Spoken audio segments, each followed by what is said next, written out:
All right. Well, good afternoon, everyone. Welcome to PPA 500. It is 4 p.m., so I want to be respectful of your time. And since you are here now, we're going to get going at 4, and I'm sure a few of your colleagues will be coming in along the way. I think we have a total of 15 people enrolled in this section, so I think we'll probably have about 5 or so more people who will be coming in as we proceed. But welcome to the course. Welcome to the MPA program for all of those who are new to the MPA program. I know the majority of people in the course are in the MPA program, but I know we also have some folks who are in the MPH program who are taking this course as an elective. So welcome to you as well. My name is Dr. Powell, and I'm your instructor for this course. And the way in which I have tonight envisioned is we'll have a pretty short session tonight. I just really want to introduce the course to you, talk to you about some of the assignments we're going to be doing, some of the expectations for the course, some of the things that you'll get out of the course. Talk about the nature of how an 8-week hybrid course works, because that's what this course is, an 8-week hybrid course. Do that in the first half of class tonight. Then when we're done with that, then discuss the program itself, talk a bit about some of the items that were covered in the orientation session, if you had the opportunity to attend the orientation session, and talk a bit about the mission of the program, and then also introduce you to this idea of NASPA accreditation, and talk to you about some of the core competencies that you can expect to acquire during your time in the MPA program. Before we do get started, though, I do want to just bring your attention to the fact that all these sessions are being recorded. And what I will do is once the session is over, I will then download the recording. I usually upload it into YouTube, add closed captioning to it. And then usually by the next morning, I will be able to put a link into our Canvas site. And you can then utilize that link to go back and watch the recording in case you missed class, or even if you just need a refresher on some of the information that we talked about. Those recordings will be up for you throughout the entirety of our 8 weeks together. And also, I want you to be mindful of the fact that even since this is an online course, and that's the only modality that's being offered for 500 this semester. So in other words, you didn't have a choice to take in the class on campus. Because of that, the university affords you some privacy protections. So a couple of privacy protections that you have.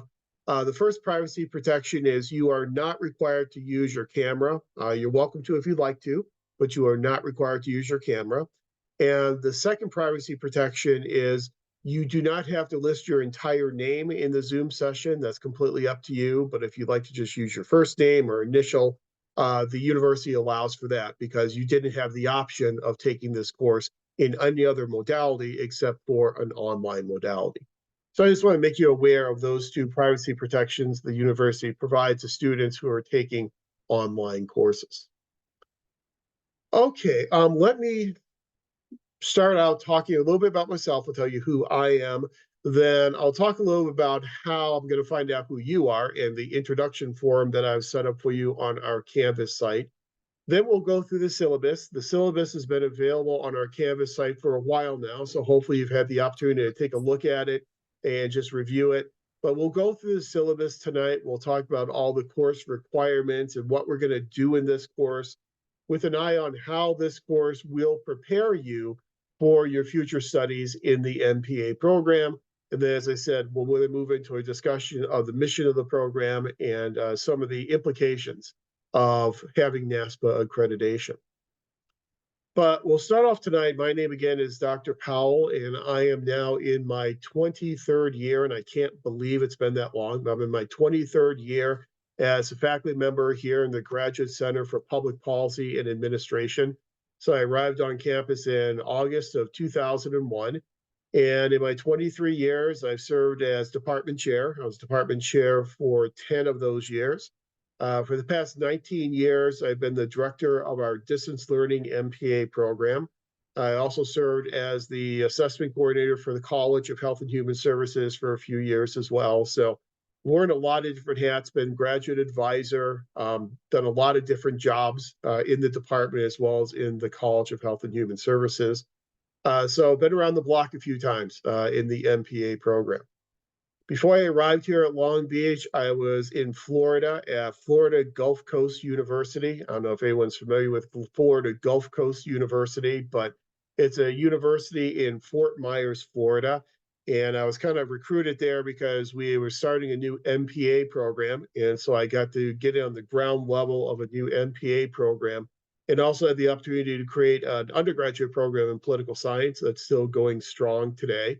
It was a really interesting experience to be at a brand new university. It's a big difference between being at a brand new university and then being at an established bureaucracy like Cal State Long Beach. And the two organizations just operate much differently from each other. And that's one of the things that you'll learn as you go through the MPA program is you'll learn some of the differences between public organizations and what kind of happens to organizations as they age and as they mature and as they become a little bit more what we call institutionally rigid. But spent about a year at Florida Gulf Coast, and then 4 years. For the 4 years prior to that, my first faculty appointment was at Eastern Illinois University in lovely, scenic Charleston, Illinois, which is kind of smack dab in the center of the state of Illinois. So 23 years at Long Beach, but overall, I've been a full-time faculty member now for 28 years. In that time, I've taught a lot of courses. This is really my favorite course to teach. I really like this course a lot because it really gets at the heart of what is public administration. And we'll have some good debates about public administration as either being an academic discipline or field of study. We'll talk about what separates public administration from private administration, how we study private organizations differently than we study public organizations. And I think it's a really good primer to get you ready for all the other courses that you'll be taking during your time in the MPA program. So this has really become my routine is that every semester I offer 2 sections of the PPA 500 course. And I've been doing that now since I guess the first year I became chair, so that was probably about 13 years ago. In addition to that, I also am really active in NASPA. And so there is kind of a heavy aspect of NASPA in our discussion tonight because and you probably, if you went to the orientation session, if you attended orientation, you probably heard this from Dr. Butts, but we just finished our last reaccreditation with NASPA, just wrapped that up and got our reaccreditation letter in, I believe it was in July. And so we have now been reaccredited for the maximum 7-year period. So we're reaccredited through the year 2030. And our program here at Long Beach has been continuously accredited since the 1980s. So we are one of the kind of pioneer programs with NASPA accreditation and have gotten NASPA accreditation every 7 years since. And NASPA accreditation is a really important thing for an MPA program to have. It's kind of a calling card for programs. And there's a big difference between a NASPA accredited program and a program that is not NASPA accredited. We'll talk about some of those differences tonight. But I've worked a lot with NASPA. I was an accreditation commissioner for 3 years. So I was one of 12 people who got to decide which programs got accreditation, which programs kept accreditation, and unfortunately, which programs did not get accredited. So that was a pretty big responsibility. And then over the past 13 years, I've been a site visit chair. So every year in February or March, I go on a site visit. I lead a team on a site visit to make sure that programs are in conformity with NASPA accreditation standards. And actually, I have a site visit coming up on February 28th, 29th, and March 1st. And I know that it's kind of near the end of our time together as a class, but it's certainly something that I've done for the past 13 years. So we can certainly juggle that pretty easily. So that is me. Obviously, I'm going to want to learn a lot more about each one of you. And so what I've done, if you haven't seen it already, is in our Canvas site, one of our discussion forums is an introduction form. And the introduction form is not a graded form, but it's just an opportunity for you to go in there and introduce yourself, say who you are, perhaps, where you work, if you want to share that information, why you're in the MPA program or why you chose whatever program you chose here at Cal State Long Beach, and just give us a little bit of insight into you as an individual so everyone can learn more about everyone else. Because chances are, as you move through the MPA program, some of the folks that you're with here in the 500 course, you're going to be with again in some of your future courses. And so I really like to use that introductory post to make sure everyone kind of gets to know each other and kind of gets acclimated to the course. I am teaching from home tonight, and so I usually have pretty good internet connection, but every now and then when I teach from home, my internet can become a little bit unstable. And so if it does become unstable, what will happen is I will buffer for maybe about 5 or 10 seconds, and then everything will straighten out again. So just bear with me if that does happen. Hopefully it won't. But you may see me turning my camera off, and I'll turn my camera off if I ever have the little message that says your internet connection is unstable. At that point, I'll turn off my camera to try and save a little bit of bandwidth and make sure I don't get kicked out of the session. Worst case scenario is if I get kicked out of the session will still be alive and running. And so if you see me drop out of the session, just hang tight, stay in the session. I will log back in as quickly as I can, and we'll continue to move forward. But again, that's worst case scenario, and hopefully that worst case scenario will not happen tonight. Okay, the syllabus is on the screen. And again, I hope you've had a chance to take a look at the syllabus. I'm not going to read through the syllabus and every single word of the syllabus with you. I don't want to waste your time doing that. But I do want to kind of highlight some of the more important parts of the syllabus and make sure that tonight in our first night, we're all on the same page with what the class is all about, the types of assignments that you will be doing, the reason why you are doing those assignments, and some of the topics that we'll be covering as a class together. So before I jump into the syllabus, are there any general preliminary questions that I can answer before we start talking about the course? Okay. I should mention to you that if you do have any questions as we proceed through our information tonight, you have two options. You can either use text chat, and I'll go ahead and open up my text chat, so I'll be able to keep an eye on that. So you can always just jump into text chat and ask your questions or make your comments. You can also use your microphone, and that is also permissible in this class as well. So two options for you in case you have any questions as we proceed through our discussion of the course. Again, my name is Dr. Powell, and you know when the course meets because you are all here tonight. You know how to access it through the link, so we're all good from that perspective. This is a first half hybrid course. And as a first half hybrid course, we literally only meet for the first 8 weeks of the semester. So once we get through with week 8, once we get through with March 11th, I'll grade the final assignments, and then we are done. And your course is then over with, and then you can move onward and upward. If there's a second half hybrid course that the department is offering that you're interested in, you can go on and take that second half hybrid course. I created these hybrid courses probably about 18 or 19 years ago because we had students who were, at that time, the program was a little bit bigger than it is now. And we had students that were really kind of struggling to get their coursework done within 2 years. And so I put together this hybrid approach so that people could bookend their courses and take a first half hybrid course, followed by a second half hybrid course, and then be able to essentially, do a 2-for-1 and get 2 courses done in the time it would normally take to complete 1 course. The very first course that I created as a hybrid course was this 500 class because it really does fit nicely as a hybrid course.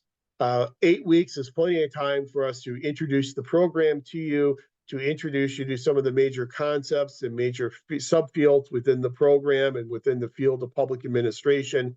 And the class really tends to fit really nicely into that first half 8-week hybrid type of approach. So as a first half hybrid course means that we meet here in Zoom for on Mondays from 4 until 6:45 technically. Sometimes we'll be out by 6:30 or 6:15. Tonight will be much shorter than that, but in a normal session, probably about 6:15 or 6:30. And we meet tonight, we meet on the 29th, February 5th, February 12th, February 19th, February 26th, March 4th, and then March 11th. And so those are our real-time synchronous Zoom meetings. In addition to those real-time synchronous Zoom meetings, you then have some discussion board assignments that you will be doing in our Canvas site. And I'll show you those and talk through those with you in a few minutes. Those are asynchronous, which means that you can complete those discussions at any time that you would like throughout the week, as long as you have those discussions due before the following Monday. So you can do them anytime throughout the week that fits your schedule. So we're hybrid because we're combining a synchronous online modality with our Monday evening sessions with an asynchronous discussion board component. And that's what then makes us hybrid, or what the university now likes to call mixed modality. COVID changed the entire world, as we're all very familiar with, and it also changed a lot of the terminologies used here at Cal State Long Beach. And so we, by the university jargon, we're considered a mixed methods online class. I still like to refer to us as hybrid because we combine the synchronous and the asynchronous approaches. All of the courses that I am teaching this semester are virtual courses, and so therefore, as per university policy, all of my office hours are virtual as well. The university requires that online office modalities must follow the modality of the class. So an online class means you have online office hours. My official office hours are Tuesdays from 2 to 4 p.m. I have another section of this 500 class that I teach on Tuesdays at 4. So my office hours are 2 to 4 on Tuesdays. Contact me via email if you have any questions or if you want to chat about anything. Email is by far the best way to contact me. I do have voicemail, but since I'm working remotely for most of the semester, email is by far the preferred method of contact. I have my emails sent right to my phone, and so you email me, it'll pop up on my phone, and you should get an answer very, very quickly. By all means, you'll get an answer certainly within about 12 to 24 hours. If it goes past 24 hours, reach out to me again, because that's not the way in which the process is supposed to work. So you should have an answer within 12 to 24 hours. This course is a survey course. It's supposed to kind of get your feet wet in the MPA program and kind of introduce you to the field of public administration. One of the things that I noticed when I was chair is I did a lot of surveys of students in terms of where they were coming from and what undergraduate programs they were entering the MPA program from. And what I found out is that very few people are coming out of an undergraduate public administration program. We still have people coming out of undergraduate political science programs, but we also have people coming from a variety of other backgrounds. We had sociology majors, we had psychology majors, we had engineering majors, we had English majors, we had history majors, we had business majors, we had physics majors. We had majors from just about every academic discipline you could think of. And so we found that it was important in this class to kind of create an even playing field with the understanding of what is public administration, what are we studying in public administration, how do we study these phenomena in public administration, and how does public administration fit within our American political culture. And that was really the missing component for a lot of students who did not have an undergraduate major in history or political science. It's really where public administration fits within American political culture in terms of American political institutions. And so one of the things I did several years ago is I completely revamped the 500 class so that now in this course, we spend a good bit of time talking about American government, American political culture, to identify the role of public administration within that political culture and within those political institutions. And I found that that has been very useful, this reconstructed 500 class, and it's worked really well over the past several years. But this course really is meant to try and just introduce you into the MPA program. As such, we have limited course objectives. And you can see on the syllabus, we have 4 main learning objectives: to comply with the requirements of the MPA program and its policies. Now, I'm assuming, I'm not chair anymore, so I don't know how the orientations work today, but I'm assuming that you had the ability to virtually attend an orientation with Dr. Butts. We will go through some of that information again tonight and kind of give you that information from a little different perspective so that once you're done with this course, you know how to advance a candidacy, you know how to petition to graduate, you know all the policies and regulations you need to abide by in order to successfully proceed through the program and then graduate with your MPA degree.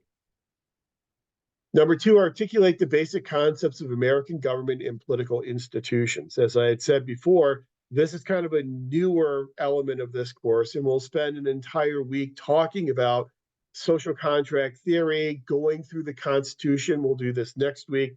We'll go through all 7 articles of the Constitution and all 27 amendments, and we'll talk about what the Constitution means for the study of public administration. Third course learning objective, apply the major theories and themes of public policy administration. I will take you through the development of the theoretical literature in public administration. And we'll talk about going back to the late 1800s, where the field started, and then we'll look at the evolution of the literature in public administration from the late 1800s up to the current point in time. And then number 4, articulate the basic elements of the major subfields in public administration. In this course, we'll give you a little bit of what I like to call a buffet, kind of a sampler plate of some of the other core courses that you'll be taking later on in the program.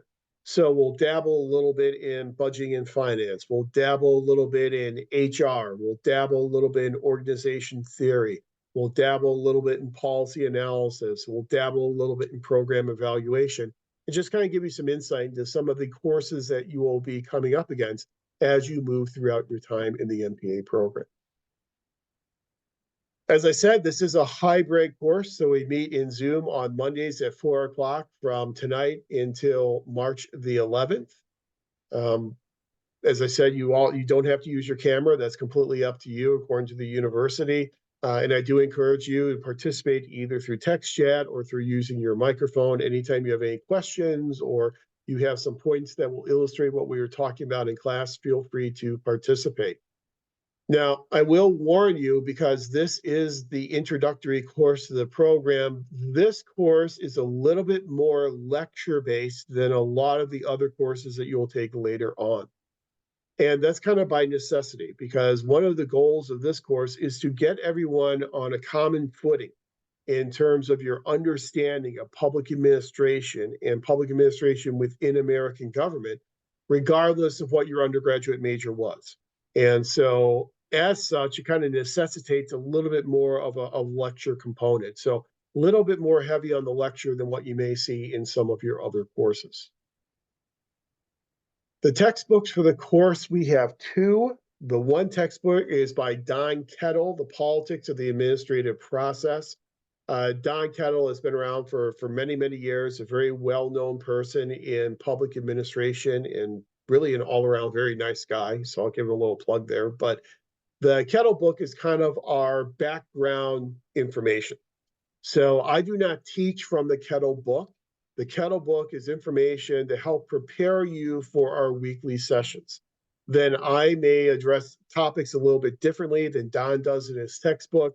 I may offer different topics and different ideas than what you have in the Kettle textbook.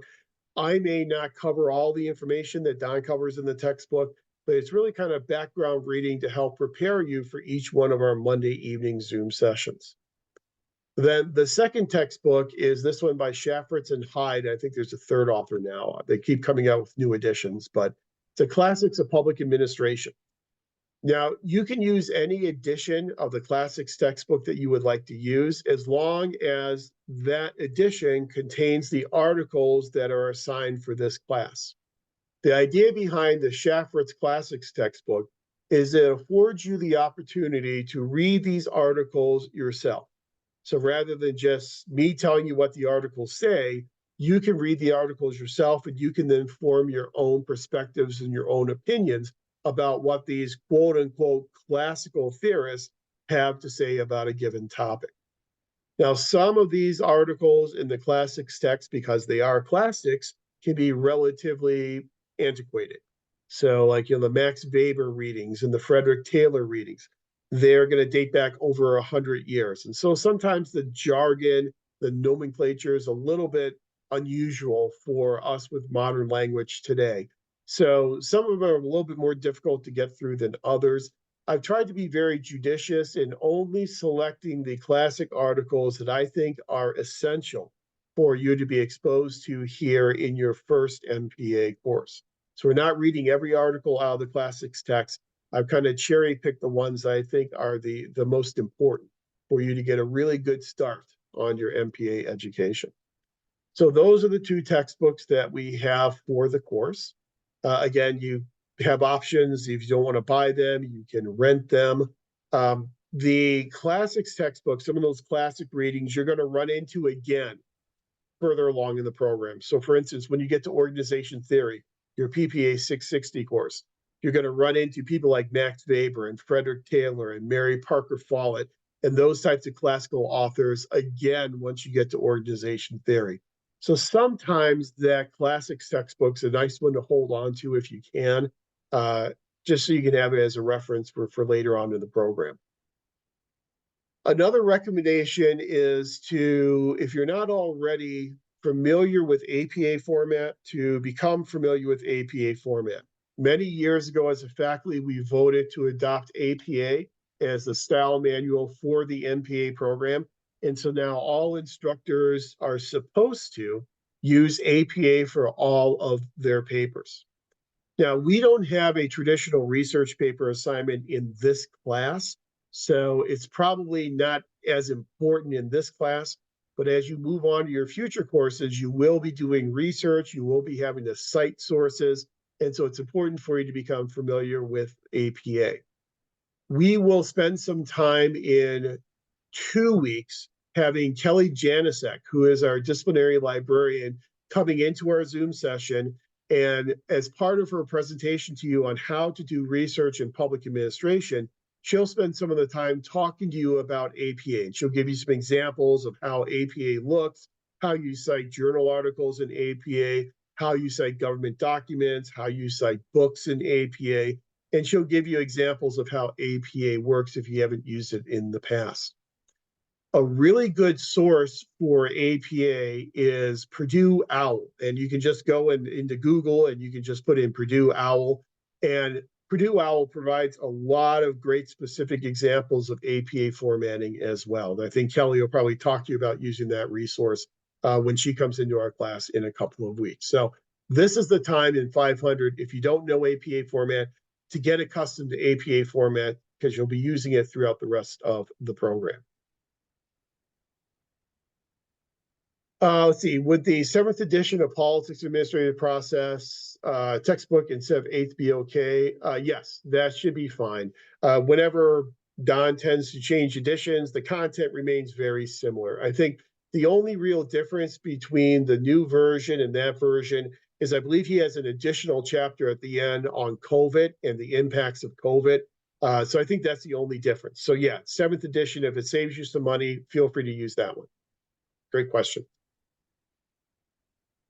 Okay, let's talk about some of the things that you will be doing, why you'll be doing them, because I think it's important for you to know why you're doing the assignments. There needs to be some reason for doing the assignments, and then how I'm going to evaluate those assignments.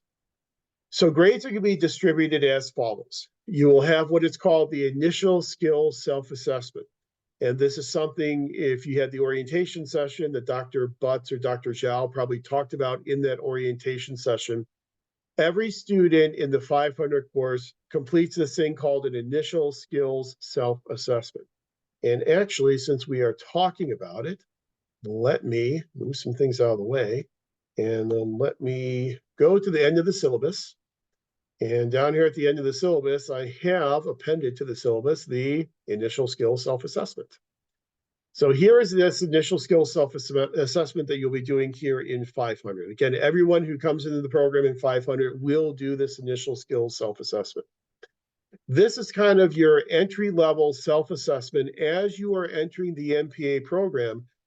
This affords you the opportunity to tell us how comfortable you are and how much experience you have across many of the core areas of the MPA program. The initial skills self-assessment is worth 5 points and is graded on a credit, no credit basis, which means that there are no wrong answers in this. This is supposed to be an honest, true assessment of how much you know and how much experience you have in certain areas of the MPA program. So this is truly just an assessment type of mechanism So be as honest as you can in responding to the three different parts. So in part one of the initial skills self-assessment, it's very quick, shouldn't take you much time at all. You will be ranking on a scale of 1 to 5 how much you already know about these different topics. 1 meaning you know pretty much nothing about the topic, 5 meaning you know a great deal about the topic. So topics such as budgeting and financial management, as you know, that's one of your core courses in the program. Decision making, and decision making is something that runs through all of our entire curriculum. Ethics, again, something that runs through our entire core curriculum. We'll spend a week talking about ethics here in this class, but we sprinkle ethics throughout the rest of the curriculum as well. Oral communications, organization behavior, and you know you have a core course in organization behavior. Personnel human resource management, you have a core course in that. Policy analysis, you have a core course in that. Problem solving, which is again a skill that runs through the entire curriculum. Research and statistics, you have a 696 research methods course that you'll be taking. Teamwork, your ability to work in teams, and written communication. So you can just mark from 1 to 5 for each one of those how much you feel you already know about each one of those topics. And that's it for part one. So again, ordinal ranking, very quick, very easy to do. Then in part two, we're going to pull out 5 core areas from the program: budgeting, HR, organization theory, policy analysis, and research methods. And we ask you to briefly discuss your experience and your skills in each of those 5 areas. And by brief, a couple of sentences would certainly suffice. Now here, if you don't have any experience, so say for instance, budgeting and finance, perhaps the only budgeting and finances you have done is balancing your own personal checkbook. It's been personal finances. That's absolutely fine. All you have to say is, I do not have any experience in public budgeting. That's good enough as an answer for that part of the initial self-assessment. People come into this program with a variety of experiences and a variety of different skill sets. And one of the goals of this 500 course is to really level the playing field. So regardless of whether you've never dealt with a public budget before or you manage a $500 million capital improvement project budget, it doesn't matter. Everyone can still be successful in this course and still be successful in this program. And that $500 million example is actually a true example. Then the distance learning program several years ago, I had a student enter the program and he managed the capital budget for Metro. And as you know, Metro has a massive capital budget, and his responsibility was for $500 million of capital projects in that capital budget. He had a whole lot of experience in budgeting and finance. He probably could have taught the budgeting and finance course. So a lot of different experiences, and that's good. That's okay. But if you have no experience, just simply say, I have no experience in public budgeting. Again, no right or wrong answers, just a couple sentences giving us an idea of what your experience and skills are in those 5 core areas. And then in part 3, just tell us why you're here. Discuss your reasons for pursuing the MPA degree, what specific skills you hope to acquire in the MPA program.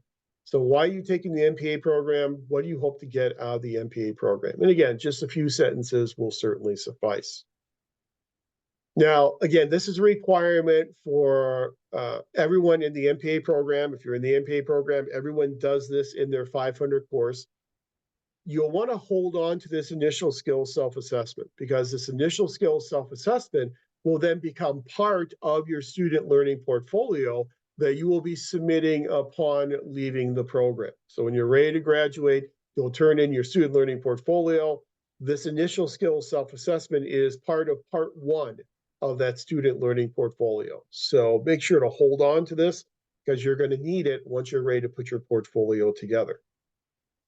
Now, for folks who are not in the MPA program, I know we have some people who are in the Masters of Public Health program. I would still like for you to do this initial skills self-assessment, even though your program doesn't require it. But I still would like for you to do it and think about when you entered your program, when you entered your Masters of Public Health program, think about your skills in those different areas and answer those questions as if you would when you entered the MPH program. And then here for part 3, instead of talking about why you're in the MPA program, talk about why you're in the MPA course, why you're in this 500 course. What prompted you to take this course, and what types of skills you want to get out of this course. And that's if you are in any other program other than the MPA program.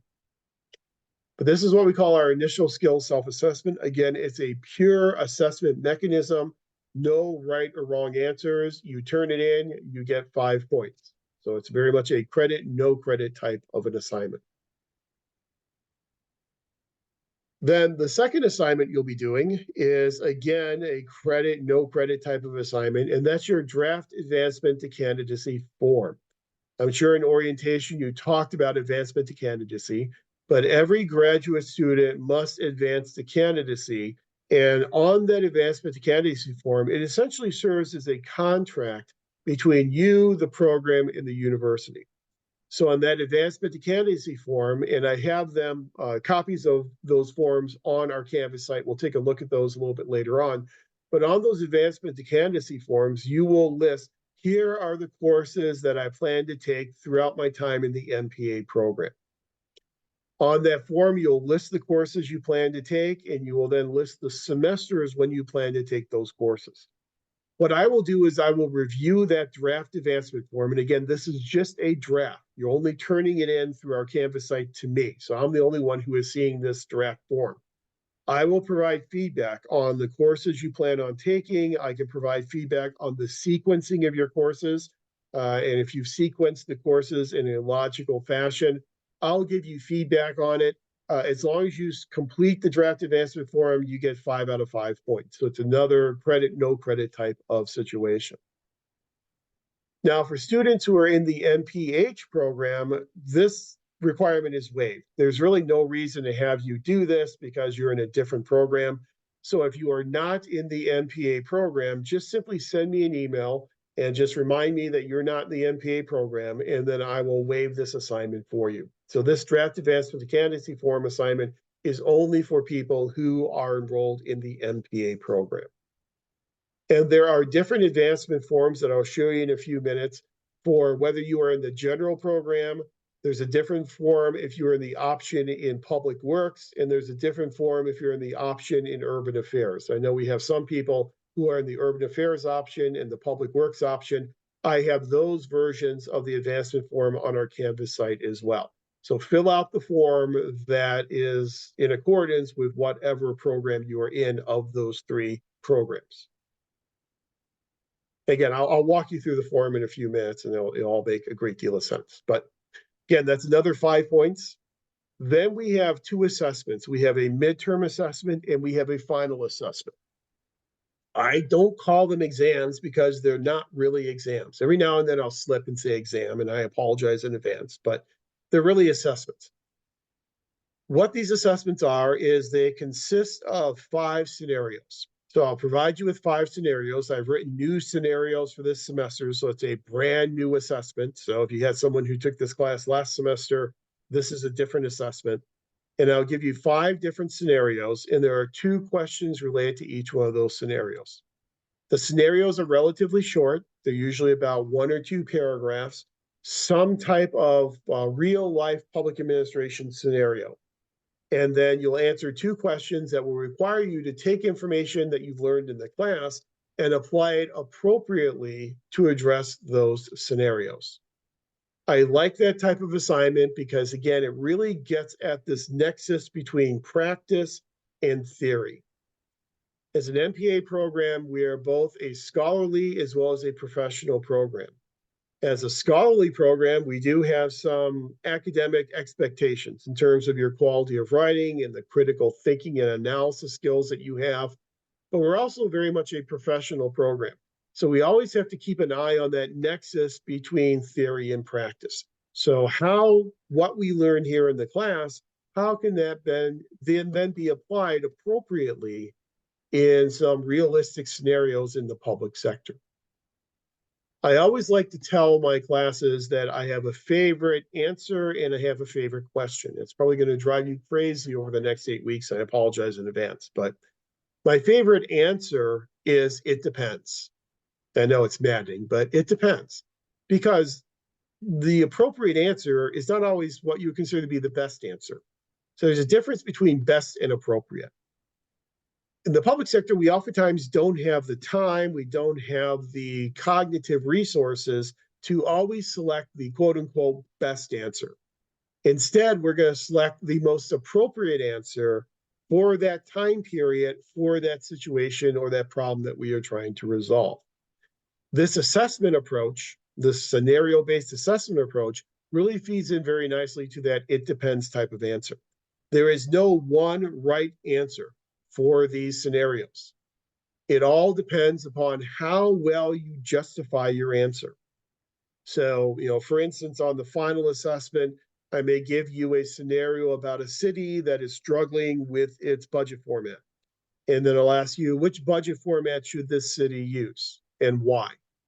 Well, you've got a lot of different budget formats that you'll be able to choose from that you'll learn about later on in the semester. So if you say it's a line item budget, that could work, but you have to justify why the line item budget is the most appropriate. If you say it's a performance-based budget, well, you know what, that could work as well, but you have to justify why that is the most appropriate. So your answers will be graded upon your ability to justify your answer and why your answer is the most appropriate, and not always the best one, but the most appropriate one for this given scenario. So you've got those 5 different scenarios, and there are 2 questions related to each scenario. So a grand total of 10 questions on the assessment. Each question is worth 10 points for a total of 100 points for the midterm assessment, 100 points for the final assessment. And let me backtrack a second and tell you what my favorite question is. So you know what my favorite answer is? It depends. My favorite question is, so what? And the so what is, so you're learning all this information in this course, well, so what? How does it benefit you? How does it benefit your organization? How does it apply to solving problems in the quote unquote real world of public administration? And so our assessments not only get the it depends answer, but also will help us answer the so what question as well. These assessments are not timed. They are not done in class because realistically, when you think about your job in the public sector, how often do you have to do a timed exam? Unless you're going for a promotion or something, chances are you're not doing a timed exam. You're going to have time to think about these problems and come up with solutions for these problems. So what I do is I make the midterm and final assessments available 2 weeks before they are due. So you have 2 weeks to work on the midterm assessment and 2 weeks to work on the final assessment. If you want to call it open book, I guess you can call it open book because you can use all the information at your disposal in order to answer those questions. So it's not a whole lot of memorization necessary for either of these assessments. That's why they're assessments and not really examinations. Then the final graded component of the course will be these Canvas essays. And so you have a total of 5 Canvas essays that you'll be doing in the discussion board. So sometimes they use the terms interchangeably, Canvas essay, discussion board, it's the same assignment. But you'll be going into the discussion area, you will be responding to the prompt I provided for you in the discussion area, and then you'll also be responding to 2 colleagues. So for every one of these 5 Canvas essays, you'll have your initial response, and then you'll have responses to 2 of your classmates. Now, the natural question is, well, how lengthy do these responses have to be? And that's a very good question. For the initial post, your initial response to my prompt, I'm a big believer in parsimony. This is public administration, and so we're not in the world of history. We're not even in the world of political science. And so we really believe in parsimony, to be as concise as we can be, to say what we need to say using as few words as possible. Since I'm a big believer in parsimony, typically your initial response to my prompt, 2 to 3 paragraphs, is usually going to be suffice. That's usually going to be good enough to get the job done. If you are including information in your response that's not considered to be common knowledge or not information that we have talked about in class, then you'll want to cite that information as well. But the only time you have to use citations for these Canvas essays is if you're using information that's not considered common knowledge or common knowledge among the class. And so information that we've covered within the class sessions. So 2 to 3 paragraphs for your initial response to my prompt. And then for your 2 responses to classmates, those can be much shorter. Those can just be less than a paragraph, 1 or 2, 3, well, really 2 or 3 sentences would be good enough. But a paragraph for each one of those responses to classmates would certainly be enough to suffice. So those will be shorter, obviously, than your initial response to the prompt. So for each one of these Canvas assignments, you'll have 3 posts you'll be doing, 1 initial post as a response to my prompt, and then responses to 2 of your classmates. The way in which I grade them is you get 20 points for your initial response, and then 5 points for each of your responses to classmates, for a grand total of 30 points for each of the 5 Canvas essays. Okay. Do make sure to proofread your essays before you hit that submit button. I will not go through and line edit them, but I will expect them to be proofread. I will expect them to kind of be of that graduate level academic quality. Got some grading rubrics here for the assessments, for the Canvas essays. I'll let you go through and read those on your own. I've already kind of talked through each of those. So those are your assignments that will be graded assignments for our 8 weeks together. And I've tried to limit it as much as possible because for most people, this is your first course in the MPA program. So this course really is kind of designed to get your feet wet in the world of public administration. And I really don't want to overwhelm you or inundate you with a lot of reading and a lot of assignments. And so this is just kind of get you acclimated to the study of public administration.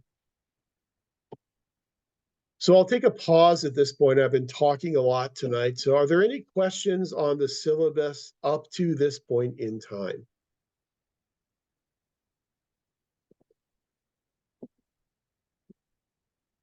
Fortunately, my voice is back. I've been battling. If you can avoid RSV, avoid it at all costs. I know it's kind of commonsensical, but I've been kind of battling with it for the past, probably on day number 13 now. And so my voice is back somewhat. And so I'm happy for that. I did an orientation on Saturday for a distance learning program, and halfway through, my voice just went. And I was very concerned that it wouldn't be back in time for today, but fortunately, it is back. Okay, if there are no questions, let's continue on with our discussion of the syllabus and the course. Let's look at the course outline. What topics will we be covering, and when will we cover those topics? Now, obviously, tonight's going to be a relatively short session. We're just going to cover the course. We're going through the syllabus. I'll go through an introduction to the MPA program once again and cover the highlights you got from your orientation. And then we'll talk very briefly about the mission of the program, some of the values that underpin the program mission, and the 5 universal competencies that you will acquire as part of a NASPA accredited program. Next week, in week 2, we will get into the foundations of American democracy. So we'll talk Articles of Confederation, which is the first constitution that we had in this country. We'll talk about the Constitution, which is the second constitution and the current constitution that we have. We'll go through some of the founding documents, such as some Federalist Papers. I pulled out 3 Federalist Papers for you to focus on. Federalist Papers number 10, 39, and 51. We'll really focus mostly on Federalist Papers 10 and 39. Because the nice thing about the Federalist Papers, if you're not terribly familiar with them, is that they really give us some insight into what the framers were thinking when they wrote the Constitution. But why are we going to spend time talking about the Constitution and principles in the Constitution, such as separation of powers and federalism? Because that Constitution is the social contract between people and their government. We as public administrators working within the institutions and the apparatus of government, we are serving the people. We are serving the citizens. So it's imperative for us as administrators to understand the relationship between people and their government in terms of the balance of power. And so that's why we spend some time talking about the Constitution. We'll talk about the different institutions of government, the balance of powers, the separation of powers between Congress, the executive, and the judicial. And we'll talk about federalism, and we'll talk about the balance of powers vertically through our system of government, national, state, and local. And we'll talk about the implications of that for what we do in public organizations as public administrators. So the week next week really will create the context for understanding public administration within the perspective of American political culture. You have your first, and so for your readings, Articles of Confederation, I provided a link for that on our Canvas site. The Constitution, I provided a link for that on our Canvas site, and Federalist Papers 10, 39, and 51 with an emphasis on 10 and 39. And I have links for that on our Canvas site as well. So those are your required readings then to get ready for next week's class. Then you have your introductory post that is due next Monday. Again, that's ungraded. That introductory post is just for you to get everyone to get to know each other, and we can learn a little bit more about you. Your Canvas essay number 1 is going to let me do the following week. So the week 3 of February the 5th, this is where we're going to have Kelly Janicek come in from the University Library. And the first half of class, about the first hour and a half of class, she will show you how to do research in public administration. She'll introduce you to the different databases that are specific to public administration research.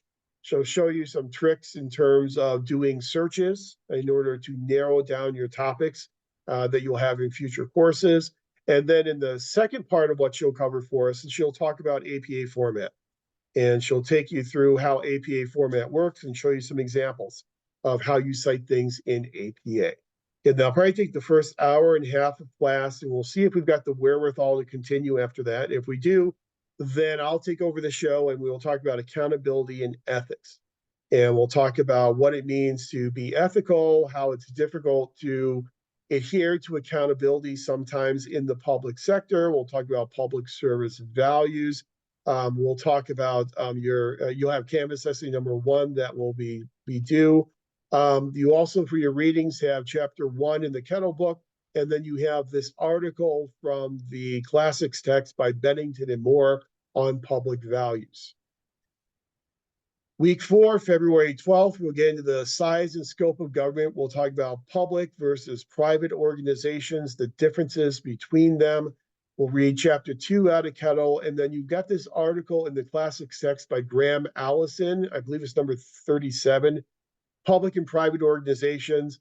Are they similar in all unimportant respects? It's a great article that really does illustrate the differences between public and private sectors and between public and private organizations.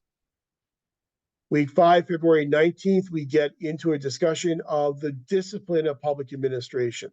What is public administration? And we'll have a discussion about whether or not public administration is truly a discipline.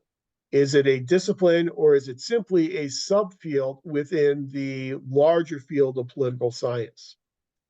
One of the things that we will talk about is for something to be an academic discipline, it needs to have unique perspectives and unique theories for studying phenomena within that field. So we'll talk about some of the unique perspectives, some of the unique theories in public administration. And this is where I will walk you through the chronological development of organization theory, of theories within the field of studying public organizations. We'll go to the late 1800s and walk our way all the way through the chronological development up until the modern point in time. If time permits on that session, we will then transition to a discussion of the policy process, give you some of those basic pieces of information you will need for your PPA 670 policy analysis course. We'll talk about how decision-making is done in constructing and formulating public policies. Then in week 6, we will get into civil service. We'll talk about where civil service came from. We'll talk about the reforms that led to our current civil service system. I'll take you through the different eras of public employment, starting with the era of gentlemen, to the era of spoils, to the current era of merit. Then in the second half of class that day, we will move into a discussion of how do we manage resources in the public sector. We'll really get into what public administrators do in terms of the resources that they manage. We'll talk about the management of personnel, of human resources. And I'll take you through all the different steps in managing human resources. We'll talk about procurement. We'll talk about selection, allocation, evaluation, sanctioning, and discipline, and how all those different parts of the human resource management process work. Then on March 4th, if all goes well, we'll be able to then spend our time talking about the management of fiscal resources. So yes, we spend a lot of our time managing people, but we also spend a lot of time managing public resources. We'll talk about public budgeting and finance. We'll talk about different types of budgets, situations where you may want to use one budget format as opposed to another budget format, and take you through kind of a pretty comprehensive discussion of public budgeting and finance, which will get you ready then for your PPA 555 public budgeting course. If time permits that day, we'll then do measurement of performance in the public sector. We'll talk about how we measure public sector performance and some of the difficulties in measuring public sector performance.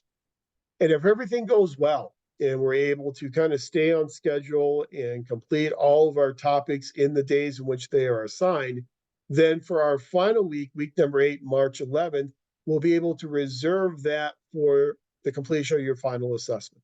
And so rather than having a live course session on that night, we'll just reserve that time for you to put the final finishing touches on your final assessment and then submit that final assessment. It gets a little weird for a first half hybrid course when it comes to finals. Now, the university requires that every course have some type of final culminating activity, and they usually require that that final culminating activity has a preordained date attached to it. And so we're going to attach that March 11th date to that final assessment. And hopefully, if everything goes well, you won't have to be here in Zoom. Instead, you can just finish up your final assessment. Here for your convenience are the due dates for all the different assignments that we're going to be doing for our Zoom sessions and for our Canvas essays. So your initial skills self-assessment is due on February the 5th. Your draft advancement to candidacy form is due the following week on February 12th. Your midterm assessment is due on February 26th. And your final assessment then will be due on March 11th. And all these dates, the time in which they're due will be midnight on that day. So 11:59 and 59 seconds p.m. on that day. So whenever you see a due date, it means you have that entire day to finish up that assignment. I've already mentioned what our Zoom sessions are, so you're familiar with that. And hopefully, if things go well, we won't have to have an actual official Zoom session on March 11th. Your Canvas essays, the introductory essay is due on January 29th. Again, that is ungraded, just an introduction to who you are and kind of why you're here. Then you have Canvas essay number 1 with those 2 responses due by February 5th. Number 2 due by February 12th. Number 3 due by February 19th. Number 4 due by February 26th. And number 5 due by March the 4th.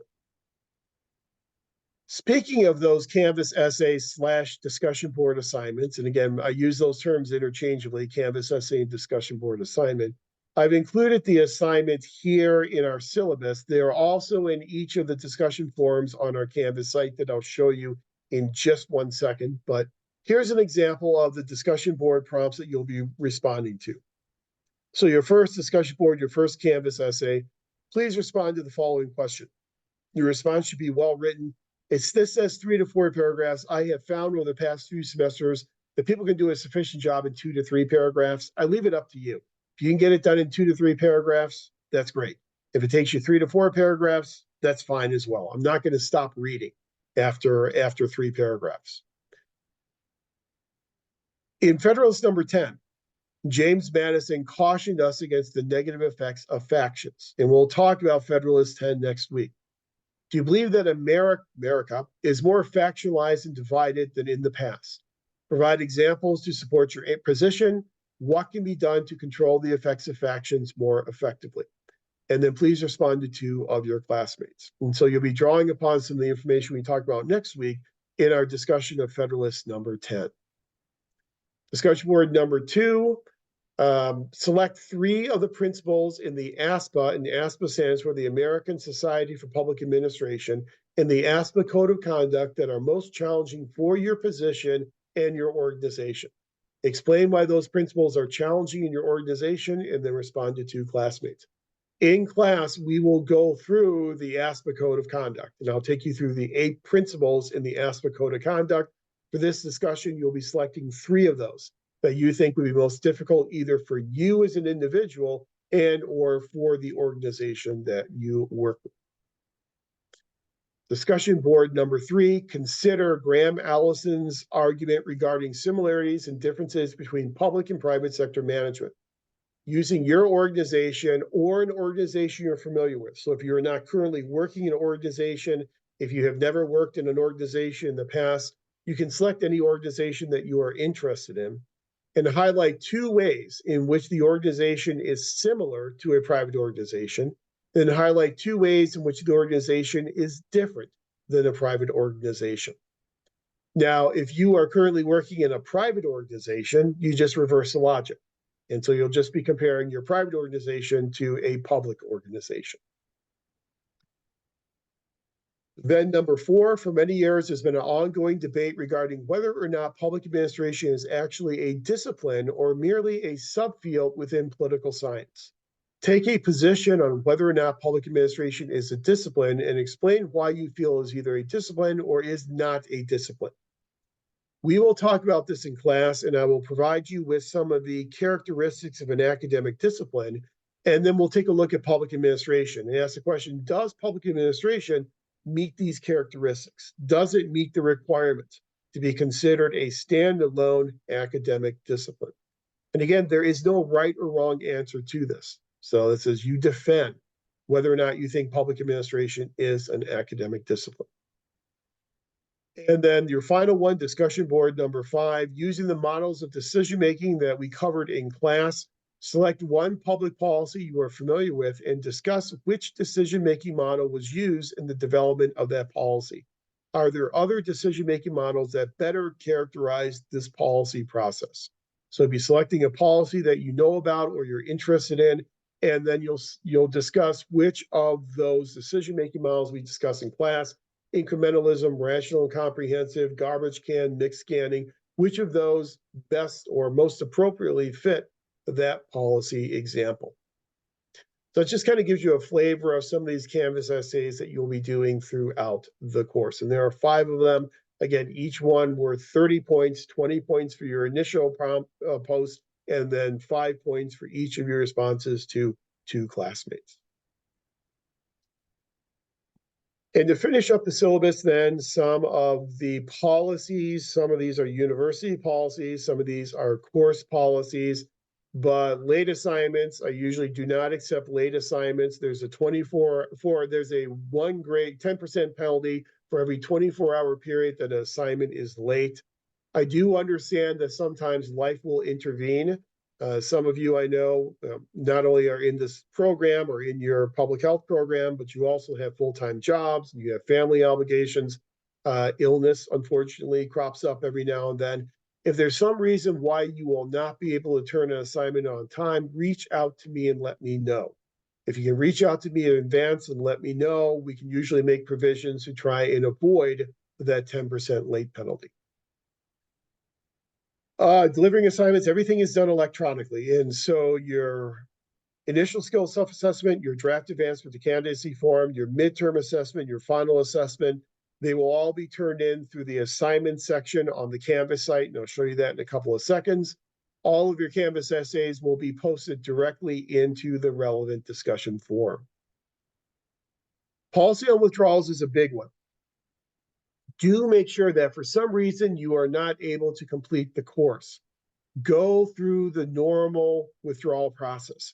If you just stop attending the course and I have nothing to base the final grade on, then I'll have no choice but to give you what's called a WU grade. If for whatever reason, WU stands for unauthorized withdrawal. It should be UW, but it's WU. In my time as chair, I learned one thing. Those are very difficult to remove from a transcript. Once a WU goes on a transcript, it usually sticks there. The university does not like removing WUs. So my advice to you is avoid WUs at all costs during your time in the program. So if you need to drop the class for whatever reason, go through the normal withdrawal process.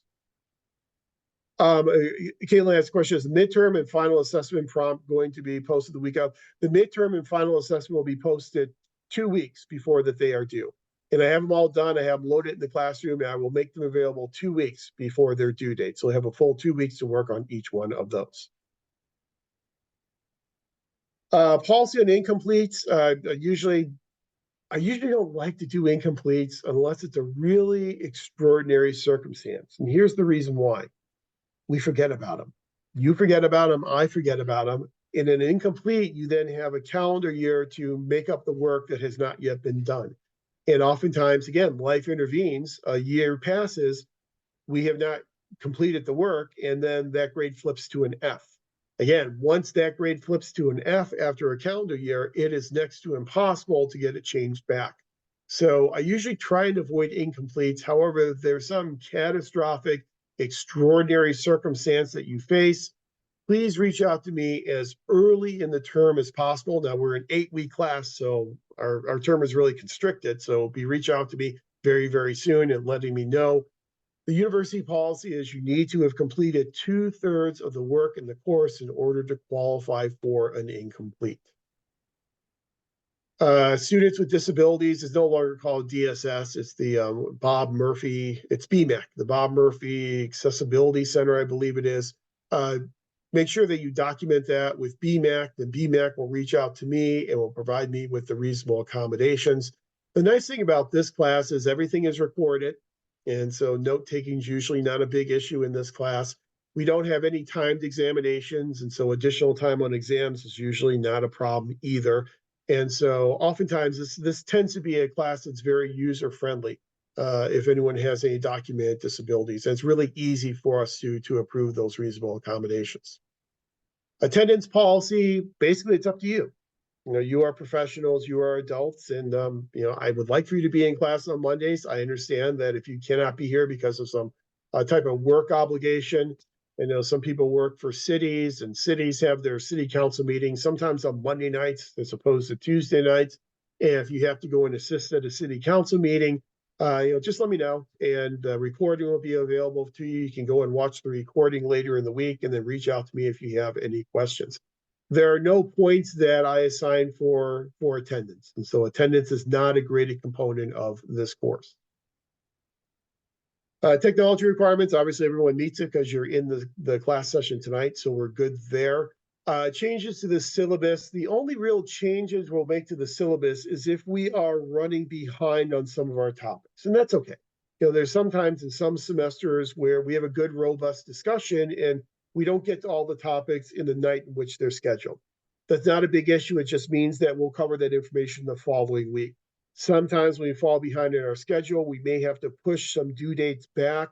I'll never move due dates up on you. If we ever have to change due dates, it'll always be in your favor, and I'll be pushing them back later in the semester. Hopefully, we won't have to worry about that, and we will be able to abide pretty well with our schedule. And the rest of it you can read through on your own, but that essentially is our syllabus, and that is our course. I know some folks are new to the MPA program, so you may not have had the chance to use Canvas yet. So let me show you our Canvas site and walk you through what that looks like. I may have to share my screen though. Let's see. Yeah, I'm gonna just have to share my entire screen, so that's okay. Okay, sharing my screen. Let me go to our Canvas site. Okay, hopefully you can see the Canvas site. Let me go ahead and put it in student view. Let me get this out of the way first. All right. It's up here. On the main page, I'll try and put it in student view. Now, I'm not seeing that option here. Usually it's right there for me. Okay, let's do this. Let's back out. Let's go back in again. Okay, well, mine's going to look a little different than yours because obviously I've got some additional things in mind, but everyone should be able to see on your Canvas site, you've got your menu along the left side with announcements, the syllabus, and the modules. What I've done is I have organized our course around these modules. And so each week is a separate module. You can see we go from module 1 all the way down through our module 8. In each one of those modules, then I will provide for you the slides that we'll be using that evening. And so tonight we're going to do program introduction, program mission. So I have the slides there for you. To complete your introductory post and discussion board, just click on the introductory post there, and that will then take you to the discussion board. And we see some people have already posted, so thank you very much for that. And you can just hit reply and then put your introduction in there. Simple as that. There is one thing I haven't mentioned yet, and so let me mention that right now, and that is this thing called a Constitution pre-assessment. This is new for this semester. I'm asking everyone if you can find 3 minutes. It only takes 3 minutes to do it. But if you can find 3 minutes between now and next Sunday to do this Constitution pre-assessment, I would ask that you please do that. It consists of 15 questions about the Constitution. You have 3 minutes to complete those 15 questions. They're all multiple choice questions. And please don't use any outside information to answer them. This is just an assessment device to try and understand everyone's understanding of the Constitution upon entering the course. Now, this is anonymous, so I don't know whose answers are whose. It is ungraded, so it doesn't apply to your grade whatsoever. So don't feel like you have to get all these questions right. Just honestly answer the questions to the best of your ability. Again, 15 questions. It's timed for 3 minutes, so you'll be going through the questions very, very quickly. No outside information, just a way in which I can kind of see how much you know about the Constitution as we start the course and then get into our Constitution discussion next week. Okay, so just click on that. And just, again, it's just a little quiz, completely anonymous, ungraded. If you could do that, I would greatly appreciate it. Here's module number 2, and you'll see here there's a link to submit your initial skill self-assessment. So when you're ready to submit the initial skill self-assessment, you click on that. And then I've got the initial skill self-assessment appended here. And then you can just fill it out from that link. Because mine looks a little bit different than yours because I'm in the instructor view. So it's going to look a little different. Alternatively, for submitting assignments, you can always go over here to the left and click on Assignment tab. And then once you click on the Assignment tab, you'll scroll down and you can submit your Canvas assignments this way as well, or you can submit your initial skill self-assessment here and your draft advancement to candidacy form here. So you can always submit assignments through the Assignment tab as well. Go back into modules. I want to show you our advancement to candidacy forms. So, on February 12th, you have the assignment of submitting your draft advancement to candidacy form. So I've listed here for you the advancement to candidacy form for people who are in the general program, for people who are in the public works program, and people who are in the urban affairs program. So let me just share with you, show you what it looks like. Here is the form for people who are in the general MPA program. So if you didn't select an option, you're in the general program, and this is the one that you would use. You see, it's a very simple form, name, your ID number. ID number is not all that important here because it's a draft, but just I do absolutely need your name, obviously. And your admit term, for most people, that's going to be spring of 2024. For advancement to candidacy, you cannot advance in the semester in which you matriculate. So if you're joined the program this semester, you are not allowed to advance this semester.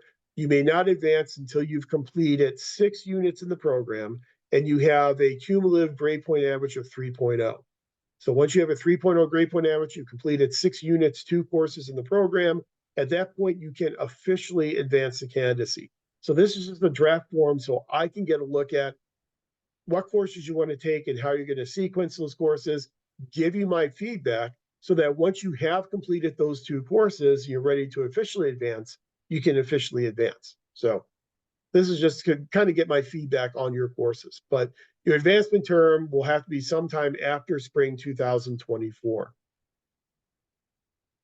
You don't have to worry much about any of this. I mean, you'll have to do this on the official form. We're not all that concerned about it here on the draft form. Your orientation requirement is the date that you attended the orientation. If you didn't attend the orientation, you can put tonight's date in there because we're going to cover that orientation information this evening.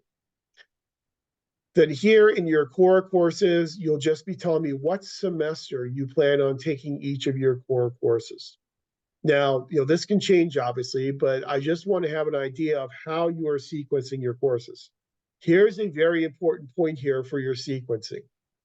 you have to complete all of these core courses: 500, 555, 577, 660, 670, and 696. All those courses must be completed before you can register for 697. So make sure when you're listing your semesters that your 697 semesters are after the semesters in which you're completing these core courses, because all these courses have to be done before you'll be allowed to register in 697.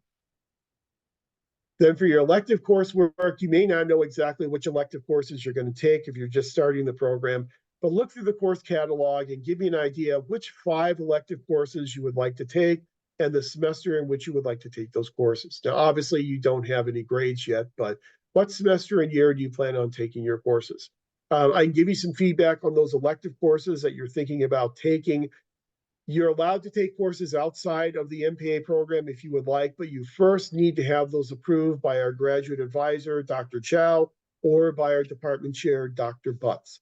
And the reason for that is that some departments across campus are impacted, which means that their courses are only open to students within their major. And so you're not able to go into every department and take every course that's on the course schedule. So give me an idea of what 5 courses you want to take as electives and the semester and year in which you plan on taking those courses. Then, as you probably know, unless you have 1 year of administrative experience, you'll probably have to do an internship. So the way you waive the internship is if you have 1 year of experience. If you have at least 1 year of administrative experience, then just click the waiver box and then where you're employed. If you do not have 1 year of experience, then you'll have to click the PPA 585 internship box, which means that you will then have to complete an internship before you're able to graduate from the MPA program. If you do have to complete an internship, you don't have 1 year of administrative experience, you'll need to talk to, again, our graduate advisor, Dr. Zhao, who also doubles as our internship coordinator, or Dr. Butts, our department chair, who's been instrumental at setting up some articulation agreements with some local communities, and talk to them about where you might want to do your internship and see if we have articulation agreements with those cities. And again, if you don't have 1 year of experience, then you would have to do the internship. But again, this draft form is just so you can sequence your courses, show me what semester and year you plan on taking them, and then I'll provide feedback in terms of the sequencing, as well as providing feedback in terms of the types of electives that you are planning to take.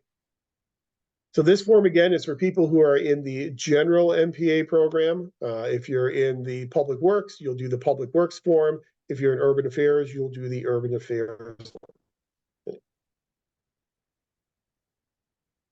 All righty, let me go back now to, and then that's where you can submit your draft advancement form, or you can submit it under the assignments tab. And then you'll see each one of the modules, each one of the weeks here. And in each week, I've got the slides that we're going to be using. In some weeks, I have some additional supplemental documents for you, such as the week when we're going to be talking about managing human resources. I've got some examples of job evaluation approaches, the general schedule at the federal level, graphic rating as a way in which you do performance evaluation, BARS, which is a more modern type of doing performance evaluation. When we talk budgeting and finance, I've got examples of budgets included in here for you as well. So a lot of different forms, a lot of different things available for you to use in being successful in the course. You will not see the midterm assessment link like I can see it here. You won't see it because, as you can tell, it's unpublished. And the same thing with the final assessment link. You won't see that. That won't be published until 2 weeks before those assessments are due. For your essays, your Canvas essays, again, if you click on discussions, you can see those again. And we've already gone through those, but you can see each one of those and respond to those here as well. So it's completely up to you how you want to respond and which part of the course you want to use. I've tried to provide different ways in which you can submit the assignments, but everything comes in through Canvas, everything done electronically. So that's our Canvas site. Feel free, if you're new to Canvas, to play around with it a little bit. I think it's pretty user-friendly, and all the information you need to be successful in the course should be uploaded there in our Canvas site. Okay. typically, when we do a full session on Monday evenings, I usually like to give you about a 10 or 15-minute break. But the information that remains, I think we can roll through relatively quickly because I promised to get you out here a little bit early tonight. So, in lieu of taking a break, let's go ahead and just finish up talking about the program itself and some elements of the program, and then also talking about the program mission and some of the values that underpin that mission here in the MPA program. And yeah, I can do this relatively quickly, about 20 minutes or so, and then we'll get you out of here. Okay. So this is kind of my take on some of the programmatic information that you received if you attended the orientation session. So it's a little bit different, perhaps, in the way in which Dr. Butts or Dr. Zhao presented it to you, but just kind of reiterate some of this information received at orientation. Again, we are a NASPA accredited program, and we are accredited through the year 2030. NASPA accredited program means that everyone who graduates from a NASPA accredited program will acquire 5 universal competencies. We'll talk about those a little bit later on. But the importance of graduating from a NASPA accredited program is that potential employers know, because you're in a NASPA accredited program, you have these 5 different competencies that will make you a valued employee in a public organization. Not every MPA program is NASPA accredited. I believe there are about 120 or so across the world that are NASPA accredited. We obviously are one of them. There are programs here in the Cal State system that are fine programs, but they are not NASPA accredited for a variety of reasons. And so it is very important to be in this program, which is NASPA accredited. In terms of our core faculty in this program, we right now have 6 core nucleus faculty members. One of those faculty members is on the faculty early retirement program, which means that he only teaches half time in the fall and in the spring. And that is Dr. Frank Baber. You'll see the 4th name down there. He is what we call FERPing. He usually teaches organization, behavior, and theory. So you may or may not have him depending upon how far along he is in the FERP program when you get ready to take your 660 course. But you know Dr. Butts, he is our department chair. Dr. Zhao is our graduate advisor. I am the DLMPA director. Dr. Baber is FERPing currently. Dr. Martin does primarily our urban affairs as well as our human resource management courses. And Dr. Melissa Matthews, who does our policy analysis and a lot of our nonprofit management and grants administration courses as well. Those are our core full-time faculty currently in our program.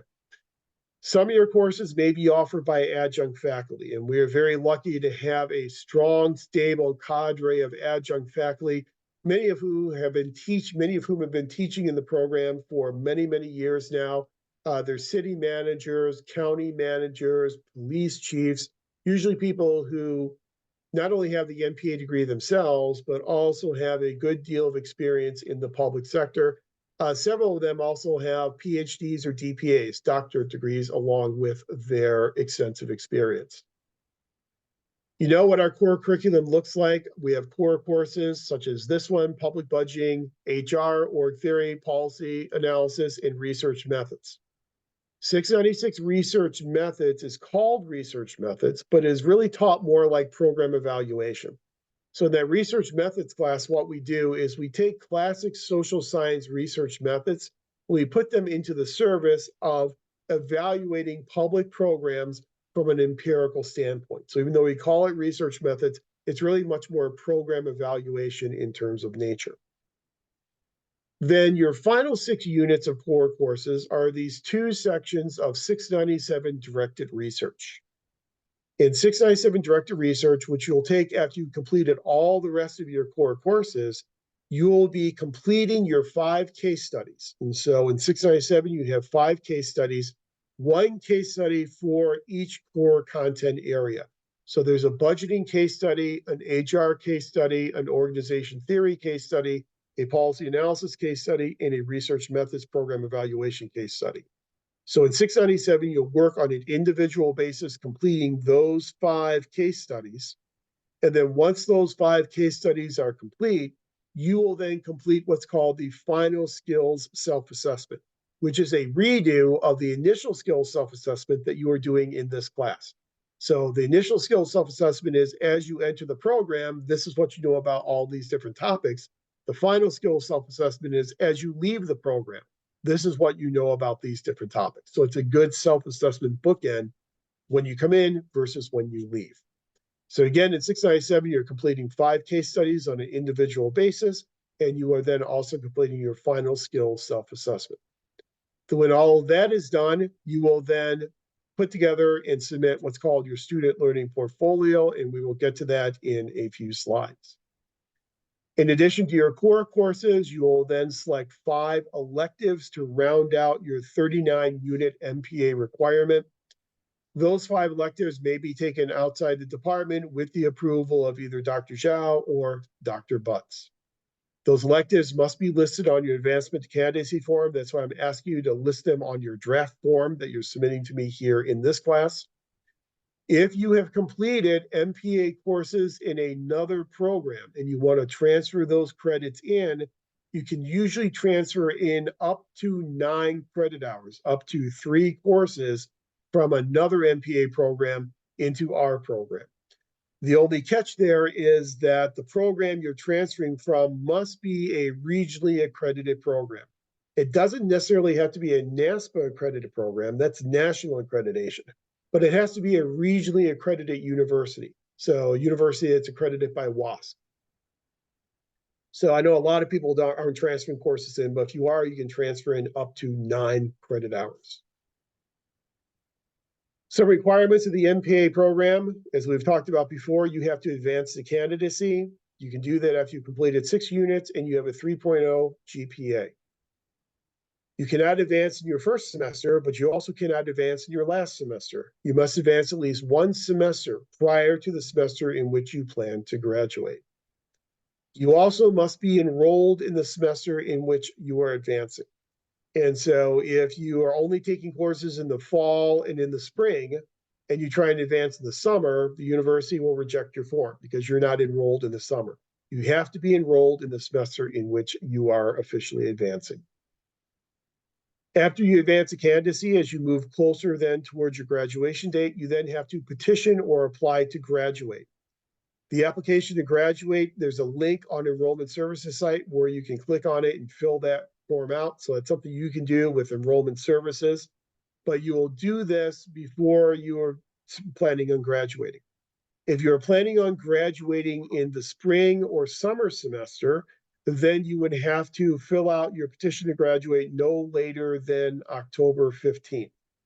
If you are planning to graduate in the fall or the winter, then you would have to fill out no later than March the 1st. So there's quite a bit of lead time between when you fill out the form and then when you are actually graduating. But that's another administrative hurdle that you have, is this thing called petition to graduate. When you fill out the petition to graduate form, it will alert Enrollment Services to conduct what they call a grad check. They will then audit you and make sure that you've completed all the courses that you had listed on your advancement to candidacy form. I'd already mentioned directed research. That's going to be your final 2 core sections that you will be taking. Again, you'll be completing 5 case studies in there and your final skill self-assessment. Everyone does the 5 case studies. There's no longer an option for a research project. There's no option for a thesis. There's no comprehensive exam. Everyone in the MPA program completes those 5 cases. It is not a classroom course. As I said before, it's done on an individual basis. So students in the program are enrolled in essentially one of 3 different options. There's the general option, which is where the vast majority of students are. There's the option in urban affairs and the option in public work. The difference is in the option in urban affairs, you have 1 additional core course that you have to take, which is PPA 610, the seminar in urban affairs. In public works, there's 1 additional core course you have to take, PPA 554, which is the public works course. And so you're a little bit more limited in terms of the courses that you're able to take as electives if you're in the urban affairs or the public works option. Oops, go back. Then we also have these certificate programs, and anyone can enroll in the certificate program. It's kind of an add-on to whatever option you are in. We have right now 3 certificate programs but one of them is going away, and that's the public sector financial management one, just because of a lack of demand. But by far the most popular certificate is the employee-employer relations certificate. And I've included a link in these slides. You can go to the catalog and take a look at what types of courses you'll need to take for that employee-employer relations certificate. Then there's also a public management analysis certificate, and I've included a link to those courses as well. The nice thing about the certificates is if you are interested in a certificate, you can complete the certificate within your 39 units for your MPA degree. So it will not require that you take additional courses beyond your 39 units. You'll just have to be very careful about what courses to take. So they will limit the types of electives you are able to take. So for instance, in the employee-employer relations certificate, you have to take PPA 575 employee-employer relations. And then for your 4 electives that you'll be selecting, you have to select them from a preordained list of classes. And so you can take things like negotiating dynamics. That's a possibility. I think urban affairs is no one on that list. And so you would have to select from the list of pre-selected electives if you are in one of those certificate programs. But it's very nice because you can do it all within the 39 unit requirement. So I mentioned that in 697, you're doing 5 case studies plus your final skills self-assessment, and then you're going to be submitting your student learning portfolio. So let's talk a little about the student learning portfolio. You've probably heard a lot of this before, but it doesn't hurt to kind of hear it again. The student learning portfolio has kind of morphed into something different over the past few years. We've tried to really truncate and tried to streamline the student learning portfolio to make it a lot more user-friendly and to make it easier for students to put together. In the old version of the student learning portfolio, students had to get approval forms signed off by their instructors in their courses. And it was a nightmare because students are running around trying to find instructors to sign their approval forms. So we completely eliminated that requirement. So there's no more requirement for any signatures from any of your faculty members in the student learning portfolio. So that's made it a lot easier, a lot quicker to do. The student learning portfolio is basically a record of your accomplishments, things you have done, the assignments you have done while in the program, which really kind of makes it a professional journal. It is a visual assessment tool. So you are able to look back at the assignments you have done and understand what types of competencies you've developed. We also, as a faculty, can then look at what you have done and the types of competencies that you have exhibited through the assignments that you're included in your student learning portfolio. A lot of students have come back and said that the portfolio has been very helpful for them in getting new jobs or getting promotions. Because it's one thing to say, yeah, I know how to do a budget analysis. And that's another thing to say, and here's the budget analysis I did in my public budgeting course. It's a completely different type of game, and that you can show, yes, I've actually done it, and here's an example of me doing a budget analysis rather than just take my word for it, I know how to do it. So we've been very happy with the student learning portfolio that we've been using for several years now. The current version of the student learning portfolio consists of 3 different parts. Part 1 of the student learning portfolio will be the initial skills self-assessment that you are doing here in this class, and your final skills self-assessment, the redo of it that you're going to do in 697. So again, the final skills self-assessment is just a redo of this initial skills self-assessment. So the nice thing about the portfolio is you start building your portfolio from your very first course in the program with the completion of that initial skills self-assessment. So in part 1, you put in the initial skills self-assessment you did in this class and the final skills self-assessment that you will do in 697. And that's it. That's part 1 of the portfolio. That's all there is to part 1. Part 2 takes a little bit more explanation. Part 2 of the portfolio will consist of what we call the pre and the post instructional assignments that you complete in all of your core courses, with the exception of this course and 697. So there are no pre and post instructional assignments here in this course. There are no pre-instructional and post-instructional assignments in 697.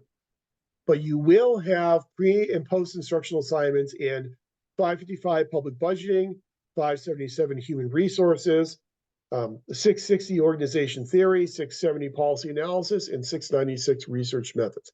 In those 5 core courses, you will have these things called pre and post instructional assignments. The pre-instructional assignment is something that you're going to turn in within the first 3 weeks of the semester. And most instructors will ask you, when you complete this pre-instructional assignment, complete it without using any information from the course whatsoever. Complete it with only what you currently know, and use only what you know in completing that pre-instructional assignment. Then in the last few weeks of the term, usually in the last 3 weeks of the course, you will complete a post-instructional assignment, which is very similar to the pre-instructional, except with the post-instructional, you are allowed to use all the information and all the knowledge that you have gained throughout that course. And I'll give you an example of whenever I teach the budgeting course, which I don't teach nearly as much now as I used to, but when I used to teach a budgeting course, my pre-instructional assignment is I would ask students to acquire a budget from a city in Southern California, which they can just go on the city website, download a budget. After looking at that budget, they would then answer 6 questions related to that budget. What type of budget format is this? How fiscally solvent is the city according to this budget? They would answer those 6 questions using nothing except what they currently know about budgets. So acceptable answers for me on that pre-instructional assignment were things such as, I don't know. I don't have the information yet. So if you don't know what the budget formats are, you don't have the information to answer that question. But it's very much a pre-assessment upon entering the course. Then at the end of the course, they would do the exact same assignment again, using the exact same city budget, re-answer those 6 questions, but re-answer them using all the information that you've acquired in the course. Those are what we call pre and post instructional assignments. Hopefully, all of your core course instructors will have identified in their syllabi what are their pre and their post instructional assignments. So for part 2 of your portfolio, you're just collecting those pre and those post instructional assignments from those 5 core courses and putting them into part 2. You don't need any approvals from your instructor. You don't need to revise them. You just submit the pre and post instructional assignments that you submitted for the course. So a good rule of thumb is to make sure you know where those pre and post instructional assignments are after you've completed the course. So when you get the time to put your student learning portfolio together, you know exactly where those assignments are at. So part 2 is just the pre and post instructional assignments. Part 3 is just the 5 case studies that you completed in 697. And that's it for part 3. You just include those 5 case studies that you submitted for 697. And that's your student learning portfolio. Just those 3 sections, that comprises the entire student learning portfolio. That student learning portfolio then will be submitted to your PPA 697 instructor of record. That PPA 697 instructor will just look at the portfolio to make sure everything is in there and it's organized into 3 different sections. They will not regrade anything. They will not reassess anything. They'll just make sure that everything is there and everything is well organized, and then they will clear your portfolio requirement. Once your portfolio requirement is cleared with enrollment services, you'll notice on your unofficial transcript, at the bottom of your unofficial transcript, it will say graduate project completed. Whenever you see graduate project completed, that means your portfolio has been approved and you are ready to graduate. Portfolios are submitted, as I said, to your 697 instructor. They are submitted electronically utilizing OneDrive. And so when you go into your single sign-on, you have chiclets in your single sign-on, these little icons. One of those icons will be OneDrive. Every faculty member and every student has a OneDrive account. You click on that OneDrive chiclet, and then you can share your portfolio with your 697 advisor electronically through that OneDrive chiclet. No approval forms. It's just those 3 parts comprise the student learning portfolio. Portfolio due dates for those who are graduating in a fall semester, they're due by December 1st. For those graduating in a spring semester, they are due by May 1st. And that's essentially it. So once you've completed your 5 case studies and your final skills self-assessment, you're then ready to put together your student learning portfolio and then share it through OneDrive with your 697 instructor. Here are some important policies that were probably covered in the orientation, but I think they're important enough to cover them again. As we had said, advancement to candidacy, you need to advance at least one semester before the semester that you are planning to graduate. That's the beauty of this draft advancement to candidacy requirement in this class. You get feedback from me so that once you've completed 2 courses, you can go ahead and officially advance to candidacy by submitting your form to either our graduate advisor, Dr. Zhao, or to our department chair, Dr. Butts. It's always good to advance early in your academic career so you don't forget about it, because if you forget about it, you get in your graduation semester, you haven't advanced yet, it's going to delay your graduation, unless we can get an exception. University also has a 7-year rule that from whenever you matriculate into your graduate program, you then have 7 years to complete the requirements for your program. If you do not complete your requirements within 7 years, and then you have to re-enter the university and re-enter the program, be mindful that courses are only valid for up to 10 years. So if for some reason you don't finish your degree in 7 years and you then reapply and re-enter the program, any courses that you have taken previously that are less than 10 years old, Dr. Butts will revalidate for you automatically. If it's less than 10 years old, it's revalidated and you can then count it towards your degree. However, if a course is more than 10 years old, there's no revalidation and you would have to retake that course. So for some reason you do exceed that 7 years, make sure not to exceed 10 years, because once you exceed 10 years, you're going to have to start retaking courses again. Students are also required, according to university policy, to maintain continuous enrollment for every fall and every spring semester. So once you're admitted to the university, so you're admitted to the university for spring 2024, you must remain enrolled every spring and every fall semester until you graduate. Summer and winter do not count. You don't have to register in summer and winter. That's a different structure, a different fee structure run by the College of Professional and Continuing Education. That doesn't count. But you do have to be enrolled in every fall and every spring semester until you graduate. Any break in enrollment that's not been approved will require you to reapply to the university as well as the graduate center, as well as to the MPA program. Now, you can avoid a break in continuous enrollment if you complete an education leave form. So the university will provide you with an approved education leave to allow you to take a semester off, and all you have to do is fill out the education leave form and submit it to enrollment services. But if you don't do that and you break enrollment, you then have to reapply to the university as well as the MPA program. To remain in good academic standing in the MPA program, you need to maintain a cumulative GPA of 3.0. Anyone who falls below a 3.0 cumulative GPA gets placed upon academic probation by the university and will then have 2 semesters to remedy that GPA deficiency. If the GPA deficiency doesn't get remedied, then the student is subject to academic disqualification. However, the university has been really working on its retention efforts. And so the university is really working on reaching out to students that are on academic probation and doing everything in its power to keep those students in the university. So it's trying not to disqualify students. If you do find yourself below a 3.0 GPA, I would highly recommend that you contact Dr. Zhao or Dr. Butts, sit down with them and come up with a plan of courses to take to try and get your GPA back up to 3.0. But hopefully that won't be a problem for anyone. There is a grade appeals process, and we have a departmental grade appeals committee. And so if you feel that you received a grade from an instructor that was arbitrary, capricious, or prejudicial, and those are the requirements, it has to be an arbitrary, capricious, or prejudicial grade. If you feel that any of that applies, then you can file a grade appeal. The grade appeal is a 2-stage process. There's an informal and a formal process. The informal process is you would reach out to the instructor and see if you and the instructor can come to an agreement on the grade.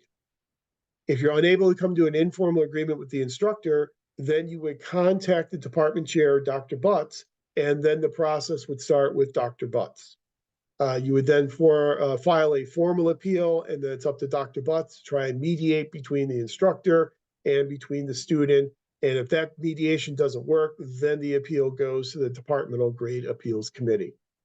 Departmental Grade Appeals Committee renders a decision, then that decision goes to the College Grade Appeals Committee, They render a decision, and if necessary, it can be appealed to the university grade appeals committee. The burden of proof is always on the student in grade appeals. The student must always show that it's arbitrary, capricious, or prejudicial awarding of a grade. The assumption is that the instructor awarded the grade correctly, and that's how the process tends to work. Remember all your core courses, I'm mentioning for like a fourth time, but they all have to be completed before you'll be allowed to register in PPA 697. And then some more informal things, like I told you before, try and avoid WUs. If you have to withdraw from a course, make sure to follow the withdrawal process so you do not get a WU on your transcript. So that's just kind of a reiteration of some of the things that were covered in the orientation to kind of give you, just again, a little coverage of some of the requirements and some of the policies of the university as well as the MPA program. But speaking of the program, the last thing that I would like for us to talk about tonight is the mission of the MPA program. And as I mentioned to everyone, we have just gone through our NASPA reaccreditation, and kudos to Dr. Butts for leading us through that reaccreditation. I had done it 3 times in the past, and I know it's a very labor and time-intensive process, and there's a lot of sleepless nights as you wait for that reaccreditation letter. But as part of that process, we revisited our mission statement. And in revisiting the mission statement, Dr. Butts, I should say, put together focus groups of students and alums and employers and community members, advisory board members, full-time faculty, part-time faculty, to kind of come up with this mission statement. And the current mission statement of the program is: the mission of the MPA program, the Graduate Center for Public Policy Administration, is to educate and graduate a diverse student population with professional competencies necessary for leadership, policy, and management roles in the public service and community-based and nonprofit organizations within Los Angeles metropolitan area and the nation. Promotion of excellence in professional public service, research, and education. The center is an active partner with public and nonprofit agencies within its service area. The way in which we view the MPA program is we really do view the MPA program as being an essential source of information and knowledge for organizations in Southern California. Even though we talk a lot about the nation, we've had a lot of graduates go to other states and other cities and have very accomplished careers in other places. The vast majority of our students do tend to work here in the Los Angeles metropolitan area.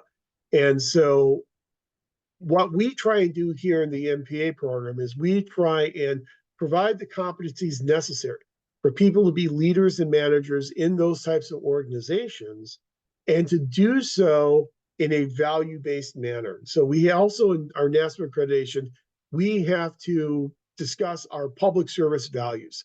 So what types of things do we value as a program that then inform this mission statement? So some of the values that we agreed upon as a program: our first value, enhancing diversity in the faculty and the student population. We embrace and understand how important diversity is in the classroom and in our teaching. And we understand how important it is to have a diverse student body and then a diverse faculty that reflects that diverse student body. We are very fortunate here at Cal State Long Beach in our MPA program to have one of the most diverse student populations of any MPA program in the entire country. Where we are working now is we are working on trying to have a very diverse faculty to represent the diversity in the student population. Our past 2 hires have been diversity hires in terms of full-time faculty. I know Dr. Butts is working very hard to get approval for another faculty hire. That faculty hire will again be a diversity-based hire, because we understand how important it is to have diverse faculty. Promoting the public interest. At the very heart of any MPA program is to promote the public interest. We need to articulate what public service means and then promote public interest above private interests. That means ethical behavior. And that means that we have to cover ethics across our curriculum. Our accrediting body, NASPA, allows MPA programs to cover ethics in 2 different ways. One way is a program can create its own standalone required course in ethics. The second way is to sprinkle ethics coverage throughout the entire curriculum, both core as well as elective curriculum. We have chosen the latter. And so in terms of ethics, you'll get your first introduction to public sector ethics in 2 weeks here in this course. You'll cover ethics when you talk about finances in public budgeting. You'll talk about ethics when you talk about dealing with human resources in 577. You'll talk about creating ethical organizations in 660. You'll talk about ethical public policies in 670. You'll talk about how to do ethical research in 696. So we really sprinkle coverage of ethics throughout our entire curriculum because that is one of our core values. Obviously, closely related to ethics, integrity. Public servants, public sector employees need to have high levels of integrity. And again, we'll talk about integrity in 2 weeks, and we'll talk about some of the difficulty that we have in terms of ensuring integrity in the public sector. We'll also talk about some of the differential ethical standards between public and private sector organizations. Social equity and social justice is another very important value that our entire program is predicated upon. You'll see that Dr. Butts has really done some great work in terms of putting together colloquia, bringing in guest speakers to talk about social equity and social justice across public policies, and then professional competence.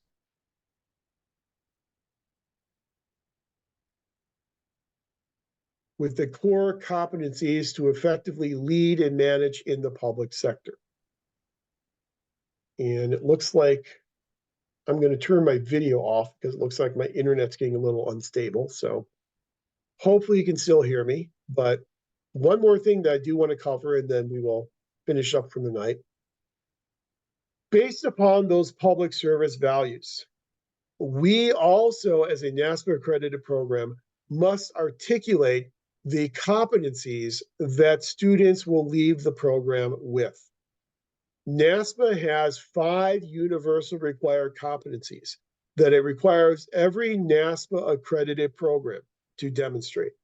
And those 5 competencies are to lead and manage in the public interest, to participate in and contribute to the policy process, to analyze, synthesize, think critically, solve problems, and make evidence-informed decisions in a complex and dynamic environment, to articulate, apply, and advance a public service perspective, and to communicate and interact productively and in culturally responsive ways with a diverse and changing workforce and society at large. Every NASPA accredited program must have mechanisms in place to measure the acquisition of these competencies by students before they're awarded the MPA degree.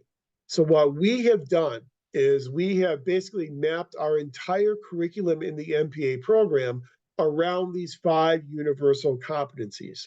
So each of our required courses will emphasize different universal competencies. In this class, in the 500 class, we emphasize primarily the ability to articulate and apply and advance a public sector perspective.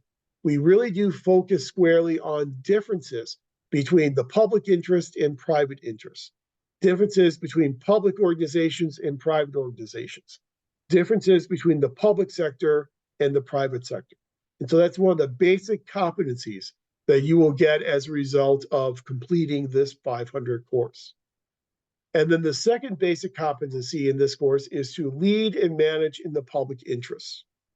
We will cover how we manage resources, both fiscal as well as human resources. We will talk about how we manage public programs and public policies from an ethical perspective.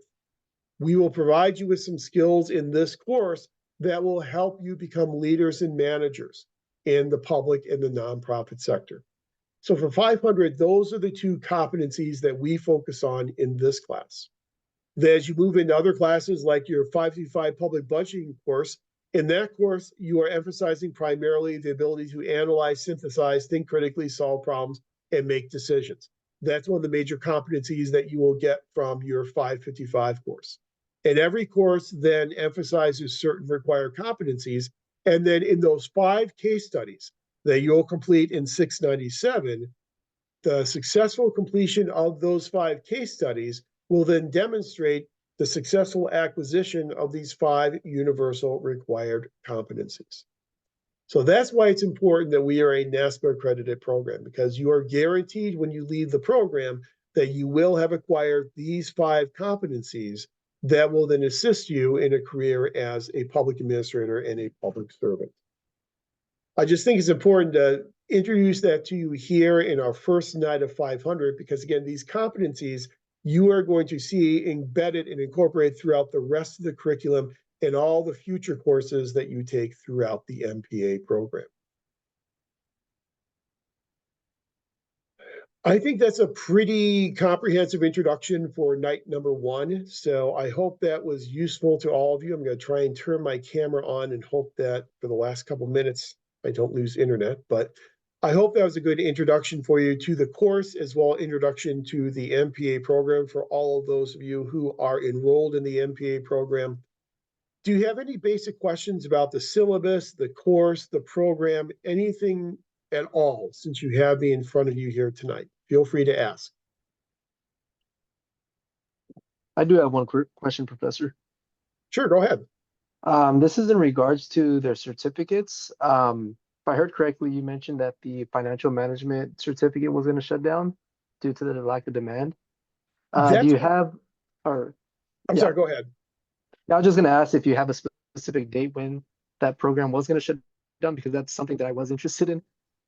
Yeah, that's a great question. That's a question you probably want to ask Dr. Butts. You probably won't be able to get in contact with him this week because I think he's involved in the strike, and so I don't think he's doing any work this week. But next week, you might want to reach out to Dr. Butts. I know we've had discussions of the faculty about, we had 1 or 2 students in the finance certificate over the past few years, and there's a question about, at this juncture, do we put resources into advertising it to get more enrollment, or do we just kind of teach it out?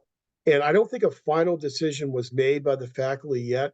So you may want to talk to Dr. Butts next week and see what direction he wants to go in. As far as I know, right now, the certificate is still alive. It's still a certificate that you can take. And I just don't know if we're going to continue offering those courses 2, 3, 4 years from now or not. So I would ask Dr. Butts next week and see what he says. Got it. Thank you. Sure. Any other questions before we called an early evening? Hi, Professor. I also have another question. I'm looking at the candidacy form to advancement to candidacy. Let's say, like, I have 2.5 years of experience in an organization, but I'm going to move jobs recently. Like, I might move. Would that still count because it's employed at a certain job? Would they just contact like the previous employer you worked at? Yes. Yeah, Okay. if you have 2.5 years with the previous employer, yeah, that would certainly count as a waiver for the internship. So yeah, just list that on the form. But what it does, it then kind of suggests another interesting question that, and I don't know if this is in your situation, but I know some people are looking to move into a different aspect of the public service, and they want to move into, kind of a different career path. So they have the experience to satisfy a waiver for the internship, but they still want to get some experience in this new career path in kind of a pseudo type of internship. That is possible, and that's something I want to talk to Dr. Butts about, but I know Okay. that he has set up a couple of different programs. I know the city of La Palma is one that he just set up, where it's not really run through the PPA 585 class, so you don't have to pay for 3 units and do it like that. It's more of an informal, kind of unofficial internship where you can kind of get some experience in a new career track if that's something you're interested in. Okay. Thank you. Sure.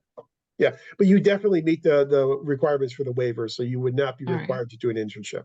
Okay. Thank you so much. Absolutely. Good question. Okay, any other questions or anything at all? You got me for the next 8 weeks, and so between now and next week or a couple weeks from now, if any questions emerge in terms of either the program or the course, as always, feel free to reach out to me, send me an email. I'm available all week, and so I will respond to your emails this week. And feel free to ask any questions you have. And then again, next week, before we get into our discussion of American government and public administration, we'll spend a couple minutes at the start of class entertaining any other questions that may have occurred to you between now and then in terms of the program or the course. So this is not your last chance to ask questions, so don't worry about that. Okay. All right, I will get this recording loaded up to our Canvas site no later than probably about 10 o'clock tomorrow morning, so you can review any of this if you would like. Please do take a look at the Articles of Confederation, the Constitution, those Federalist Papers. And next week, we'll talk about the intersection between American government and public administration in the first half of the class. Then the second half of class, we will go through the Constitution, because it's very seldom that we really have an opportunity to look at the Constitution and dissect the Constitution. This will probably be your only opportunity, not probably, it will be your only opportunity here in the MPA program to be able to do that.